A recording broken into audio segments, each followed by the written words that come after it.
Yes. How do we start? Do we give some introduction right now? Hi guys, welcome to the second episode of Build with Buddies. This is Adil and Prathamesh. I think we have to introduce ourselves because last time nobody knew like what we are. Oh yeah. And most of my the feedback I got was like we just started, and because it was our friends and family, they're like, okay, I know you. But then I'm a third person who's listening to this. We have to. So, do you want to introduce yourself? I think you start, then I'll do that. Yeah. So where do I start? So I believe that I'm mostly multidisciplinary as it should be. Like I forayed into marketing, poetry, gastronomy, and culture, and I'm fascinated about the world of storytelling, marketing, and branding, which helps me run my agency called FUD, which is a food marketing agency. We have a global client base in 15, 16 countries already, and we've been running for 4 years. We majorly focus on food marketing and branding and communication related to food companies and restaurants. And I am also published poets. Consider poetry as one of my highest and greatest strength and power of expression. And I am also involved in the art scene and tech scene where I organize festivals and cultural events and stuff like that. So I think that's a brief description just to understand, what are the titles. But then obviously this is not what I am. We are see, I was listening to Naval Ravikant. You know Naval Ravikant? Yeah, of course. Who doesn't? Yeah. So he says that everybody is multidisciplinary. So what I am with you is completely different with what I am with my sister or my girlfriend or what with my mom or whatever it is. So we all are Yeah. different faces in like FACES and PHASES. What way? Sometimes you're whole, sometimes you're half, sometimes you're incomplete. So that sort of definition. But like, what are your titles? How do you So, want the world to perceive you? huh. Same with me the way you are, right? I started as a designer, eventually got into filmmaking.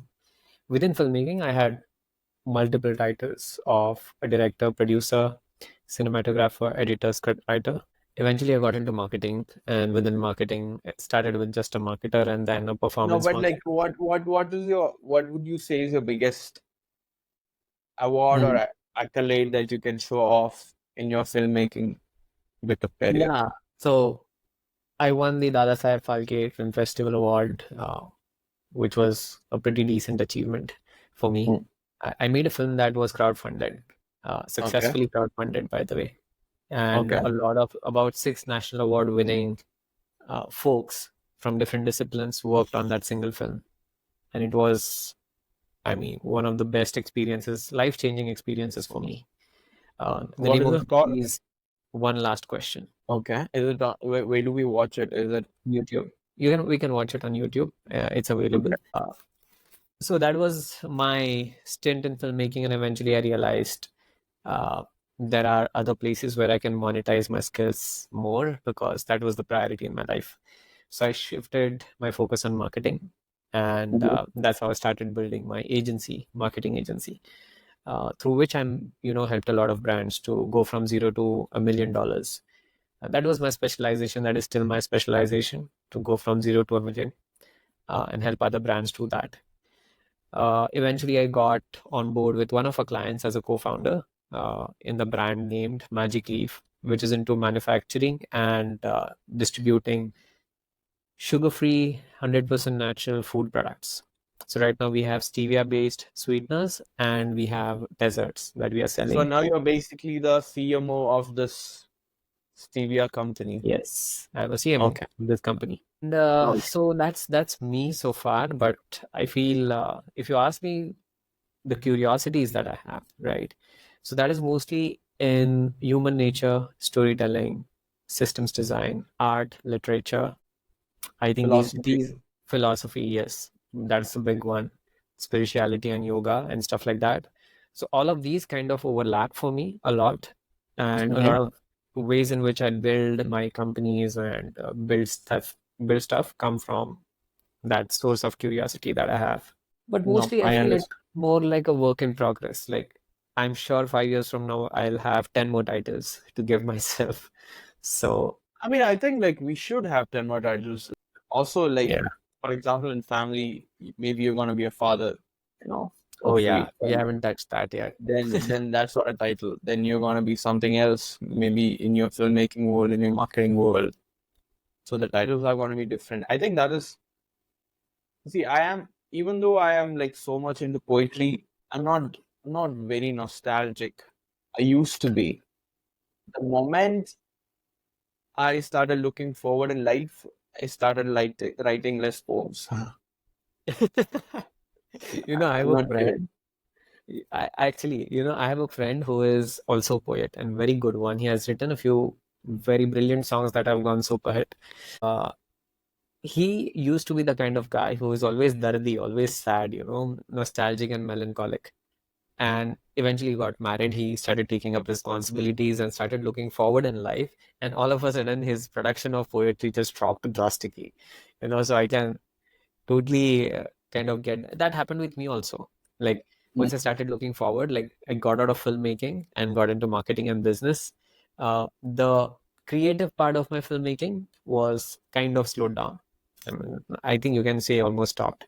I haven't produced much of So that creative work. that's it. It's very simple. It's not you're not nostalgic or you're anything or something like that. When a mind is idle, no mind Mm. is idle. And if you have that curious, creative, expressive gene inside you, you just need stuff to engage your mind with. And I feel like when I was in college and all, not that I was like very focused on studies, I had so much happening other than studies also. I was not like busy. I was just doing it because I had time. Mm. And so so that sort of puts you in a position where you have to, and your mind has limited access to information, and it's usually digging the memories and the memories, the idea of lost time and things like that. And sort of that puts you in a nostalgic position where you depend on memories to make content. So I have written myself that memory is my muse. So That's good you one. sort of come up with. But now what happens is that because agency work itself is creative, I'm also involved in other creative adventures. I don't get a lot of time to be that idle, which is so important for like the rejuvenation of a creative mind. So but I've realized is that even when I was on a holiday like for 2 weeks last month, I'm not thinking about poems or something. That's also because I was in a very good spot in life that I was not like sad. I was like really happy and excited about what was happening. But then the creative thinking basically went into, which is one major reasons why we started this podcast also. Sort of how like it moved away from poetry. That's what I've realized. But then I also feel that just because I have that just because I know the language of poetry, I mean the ABCDs of poetry, and I've written I think 400, 500 poems. I've recorded say 300, not recorded, I've documented 300, 350, 360 of them. And I'm sure I've written more here and there which I've lost. And I've published say 100, 120 of them. But then the thing is that because I'm aware that I have it, I feel that I'm never gonna be like stuck in life without an outlet. So that is the thing. Why do you create art? So for me, sometimes it's just it's good to look at, or you wanna create entertainment, or you wanna make money or something. But like I think for most of us, it's just that we just have to vent. We just have to let it out, Yeah. and that is it, right? And I think I've also reduced the amount of poems that I'm writing. It's also because my relationship has gotten better. Rather than writing a poem, I would rather call a friend, bro, I'm going through this thing. Or like, speak And to me. your bro will say Rishad. Sorry? Your bro will say Yeah, Rishad. he's just like, oh. But there is this girl I used to see, and she has told me that like I speak like the poems that I write. So I think that was one of the good compliments because I was feeling very romantically inclined, and I feel like sometimes No, I but I'm always very curious. Why is it that you tend to think of poetry or connect with poetry when you are either sad or in the mood for romance? Or, you have those feelings of love or feelings of melancholy. Why is poetry, why does it resonate with you only in those kinds of phases and not in the phases where you're like pumped up and you want to achieve something and, stuff like that?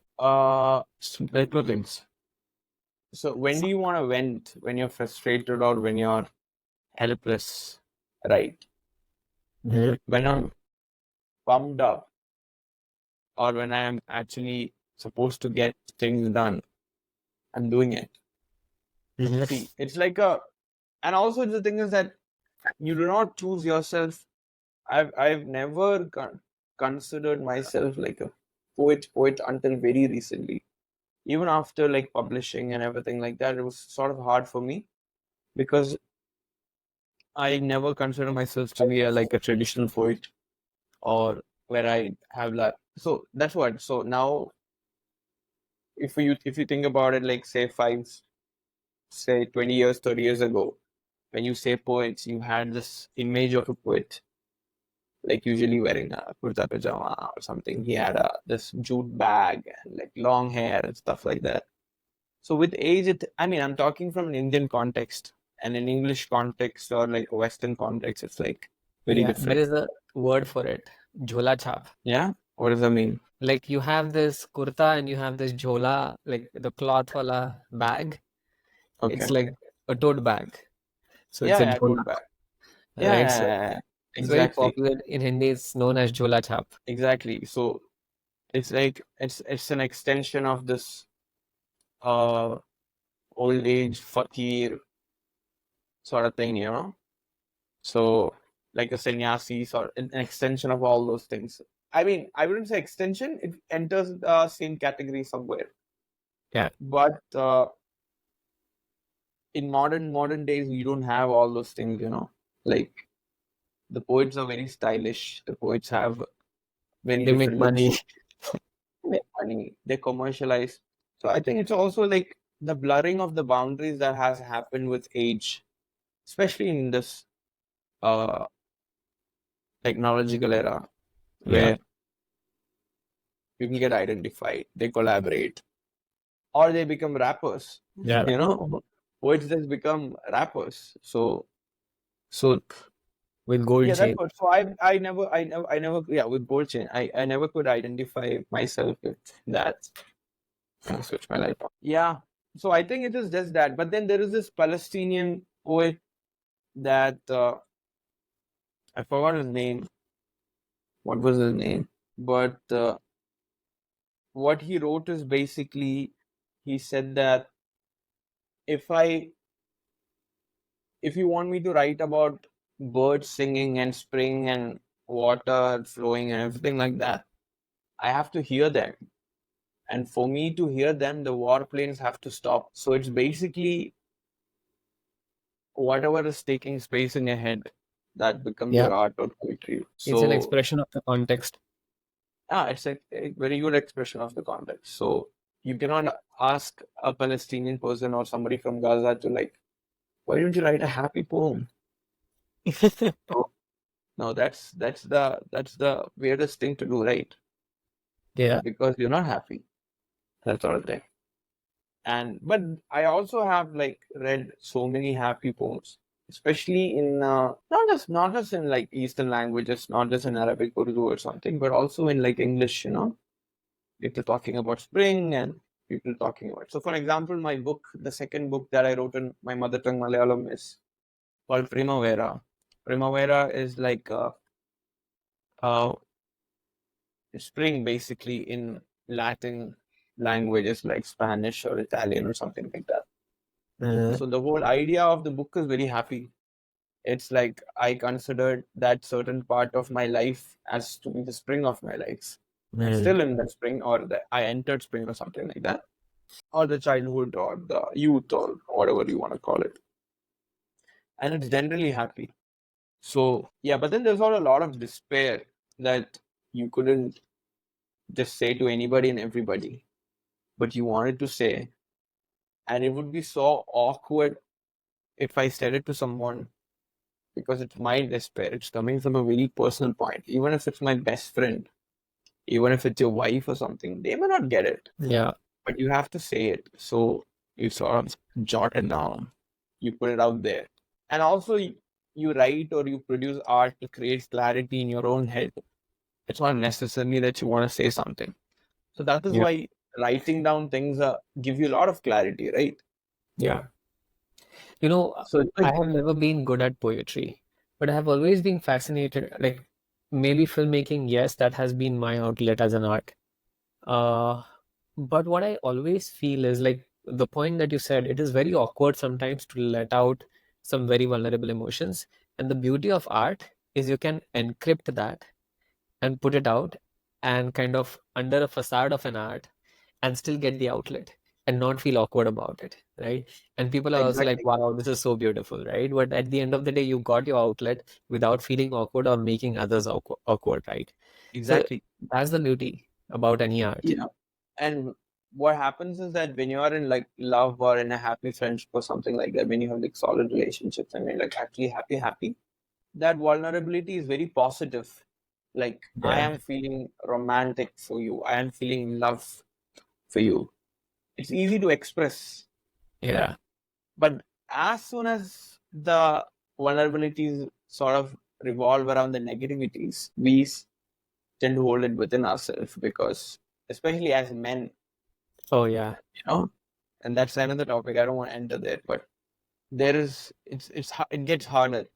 Yeah. But then it's so much that you also have to let it out. So that sort of thing. So many things. Yeah. And also, like, saying something in plain language, like I'm feeling so sad, versus saying something in poetic language, something like I'm feeling like um, let's say a flower who is drying up without water. You know, I mean, Mm. uh, the kind of satisfaction you get by expressing yourself in those words compared to just saying I'm feeling so sad, the richness is gone. It's like high definition expression versus like low definition expression, is what I feel, especially with poetry. No, Although I'm like, also, just by the example, you might have seen that I'm not so good at this stuff, but no, basically, I understand. It's just like metaphors. yeah, Metaphors, creating metaphors. That's that is so the better the metaphor, the better the poems. That's what I believe. yes, Uh, but also the thing is that it's fun. So sometimes you write just to let it out. Sometimes you write to let it out. Plus, because whatever medium that you're using is fun to create that wordplay, to create like that blocks, to create like So I am fan of a big style in poetry, but I don't know what is it called. I try to tend to end up in something like that. So you basically go like this. You explain a concept, but in the last two lines, you literally like dip it. That's where you hit crazy stuff. okay, Like, interesting. It's like it yeah, comes out of nowhere, kind of thing. yeah, for the reader. Yeah, yeah, But yeah, in yeah, my mind, that is the two lines that comes first. yeah, And yeah. I'm just building up.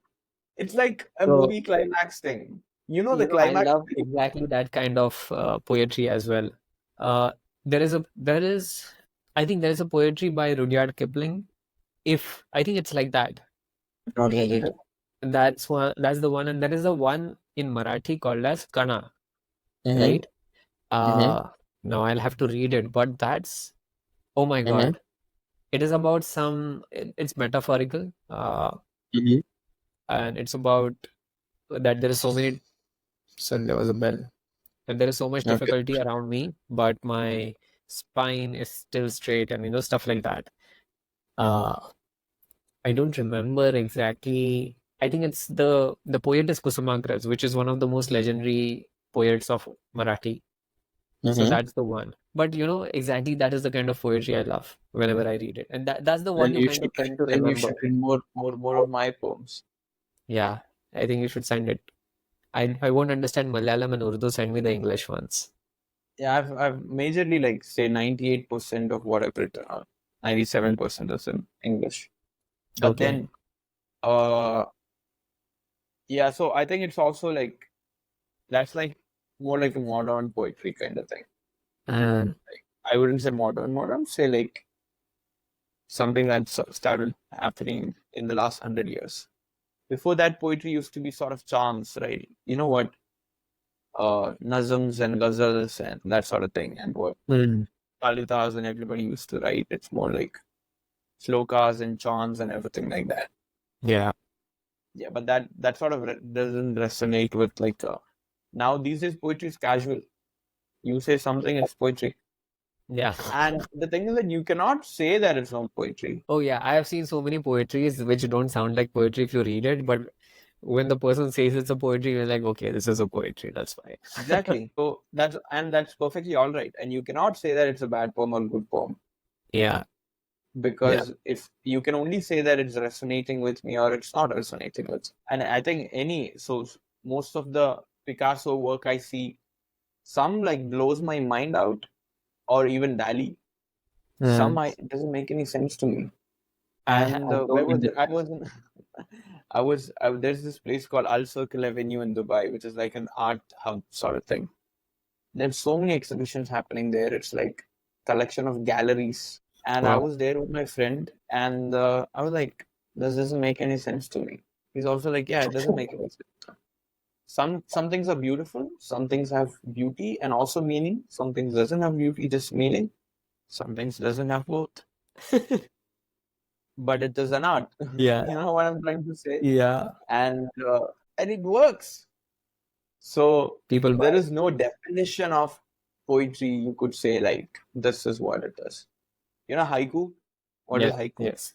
These are Yeah. like very So short kind of poems, right? Like 1, 2 sentences or something like that. yeah. That's a talent. So one major reason. So I used to get excited when I used to get essay writing and all in my exams. I used to let it out like crazy. Everything. If the essay was for like 500 words, 1,000 words, 2,000 Yeah. words, I would write 5,000 words because I loved writing. Yeah. But somewhere I became lazy in between in college or even before that. So that is when I majorly like diverted myself into poetry. Because even if I had a universe of things to say, like a constellation to weave or whatever it is, with poetry you could just do that in 10 lines. Yeah.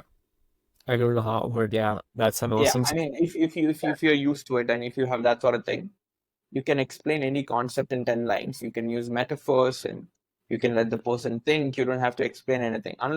But few years ago, couple of years ago, I wrote this letter to someone, like someone like, and it was like a very romantic letter which I had to send across the continent and stuff. I'm And curious. I thoroughly enjoyed adding poetry into prose. So each line, each paragraph, that sort of became like poem, and also coming from a very romantic point, right? And a lot of dreams and hopes and desires and everything. That is when I realized that okay, prose is also like really nice. You should write more articles and stuff. That's how I started writing other stuff again. Now I like writing this thing because I feel like I've written a lot of poems in my life Man, for no and reason. I think that's art. uh, Do things for no reason. yeah, 100%. But which is nice. The only time I remember I have ever received like full marks in school is for writing an essay. That's my favorite stuff to do. Even today, like I need at So how least can one. how can somebody how can somebody give a full mark for poems or essays? When everybody else's essay is so ridiculous that they don't even get decent It's marks. like a And relative. when you write something, yeah, it's relative. When you write something which is very clear and engaging, then it's just out of happiness that my teacher gave it to me. And she knew that I was on an average student. and she wanted to encourage me to write more. She was the only teacher who was happy with me in terms of the study, and not the study, but my creative outlet, the creative side of me. Probably she was just being very, what do you say, gracious, and not because you can give full marks to your essay. But yeah, that was the only time. Like, see, I remember till today, that is what happened, and that encouraged me to write more. And I have been writing ever since. Like, I'm still writing. That is good. But are you aware of this thing that you don't, so just imagine about all the stuff that you've written or like say you've produced when you think you're actually sad, but you don't necessarily do it when you're like sad. When you're like, you feel the On the way. sadness and when you're trying to come up, Yeah. that is when this is. So Yeah. I'll read you something. Eternally accused for its melancholy and despair are never written in the soreness of sadness. It is maybe written in the middle of a war or at the spire of a siege, but always at the beginning of hope.